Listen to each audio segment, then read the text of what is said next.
तो जब बालाकोट में बम बरसे थे वो कैसे हुआ था ये जानिए। 27 फरवरी 2019 को पीओके के बालाकोट में एक एयर स्ट्राइक हुई। लगभग 2 साल पहले वायुसेना ने जैश-ए मोहम्मद के आतंकी अड्डों पर बम बरसाए थे। आतंकी अड्डों पर, एक भी सिविल इलाका नहीं, एक भी मिलिट्री ठिकाना नहीं। एयर स्ट्राइक में जैश के दर्जनों आतंकी कैंप तबाह हो गए। वायुसेना की स्ट्राइक में 300 से ज्यादा आतंकी मारे गए थे और यह बात अंतर्राष्ट्रीय एजेंसियों ने भी कही थी उस वक्त। पुलवामा आतंकी हमले का बदला था बालाकोट एयर स्ट्राइक, लेकिन पाकिस्तान हमेशा से डिनायल मोड में रहा। पाकिस्तान ने कहा कि वहां कुछ हुआ ही नहीं है। कुछ पाकिस्तानी मीडिया हाउसेस वहां पहुंच गए और बताने लग गए कि कौवे की मौत हुई है। लेकिन अब जब पाकिस्तान के पूर्व राजनयिक ने इस बात को स्वीकार लिया है तो पाकिस्तान के पास इस बात का कोई जवाब नहीं है कि आखिर वो क्या माने। देखिए, हमारे साथ इस्लामाबाद से हमारे संवाददाता काशवर अब्बास जुड़ रहे हैं और सुमित चौधरी हमारे साथ जुड़ रहे हैं। हमारे संवाददाता नई दिल्ली से, इस्लामाबाद से काशवर जुड़ रहे हैं। काशवर, देखिए, पाकिस्तान में पिछले कुछ घंटों में ऐसा घटा है जहां पाकिस्तान के लिए तो कम से कम ये कह सकते हैं एक फजीहत जैसा है। बालाकोट पे सबसे पहले बात करते हैं। बालाकोट पर पाकिस्तान लगातार डिनायल मोड में रहा, पाकिस्तान की सरकार डिनायल मोड में रही।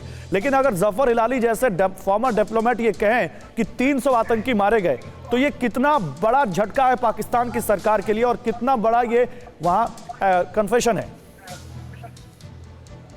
देखें गौरव, ये कन्फेशन भी नहीं है और बड़ा झटका भी नहीं है। देखें, जो जफर हिलाली हैं उनकी अपनी पब्लिक ओपिनियन थी। अगर आप इनकी बात मानते हैं तो फिर दूसरे जो फॉर्मर डिप्लोमेट्स हैं इंडिया को वो भी बात माननी पड़ेगी।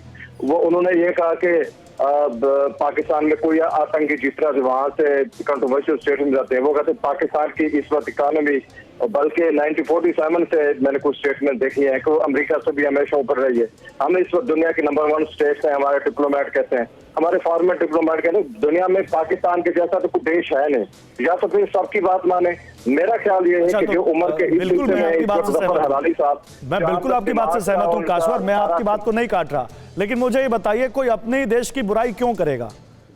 आप पॉलिटिकल इंक्लाइनेशन हो सकता है, आपकी आइडियोलॉजी हो सकती है, आप सरकार की बुराई कर सकते हैं, लेकिन अपने ही देश की बुराई क्यों करेगा? अपने देश की फजीहत कोई क्यों करवाएगा? और ये पहली बात तो है नहीं, संसद में आपको खुद मालूम है फॉर्मर स्पीकर जो है उन्होंने खड़े होकर भी यही बात कही थी। पाकिस्तान के मंत्री ने भी यही बात कही थी कि पुलवामा हमला हमने किया। देखिए गौरव, मैं वही आपको बता रहा हूँ कि ये उनकी अपनी एक स्टेटमेंट है और अगर उनसे सबूत मांगे जाएं तो मुझे पूरा यकीन है कि उनके पास कोई सबूत इस चीज का नहीं है। हमें मेरे ख्याल में तो स्टेट टू स्टेट का एक कनेक्शन आता है, हमें स्टेट की बातें माननी पड़ती हैं।